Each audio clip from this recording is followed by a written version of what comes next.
જો SIR form નહીં ભરો તો Aadhaar card, PAN card, ration card અને આયુષ્યમાન કાર્ડ સહિત તમામ સરકારી લાભો બંધ કરી દેવામાં આવશે. હાલ મતદાર યાદીની એસઆઈઆરની કામગીરી ચાલી રહી છે. તેવામાં સુરતના લિંબાયત વિસ્તારમાં લાઉડસ્પીકરનો ઉપયોગ કરીને આવી જાહેરાતો કરવામાં આવી રહી છે. આવી જાહેરાતનો એક વિડીયો પણ વાયરલ થઈ રહ્યો છે.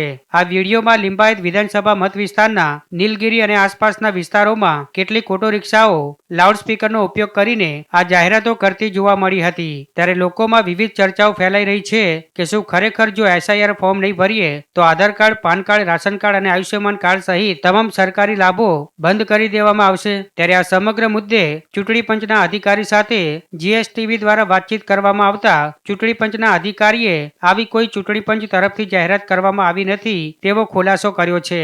સાથે જ વાયરલ વિડીયો બાબતે તપાસના આદેશ આપ્યા છે. કાર્ડો બંધ થઈ જશે, લાભ નહીં મળે એ ટાઈપનું હમણાં દર્શાવેલું છે. પાન, રાશન કાર્ડ, આયુષ્યમાન કાર્ડ કે આનો લાભ નહીં મળે એ ટાઈપનું, પણ એવું કંઈ છે નહીં.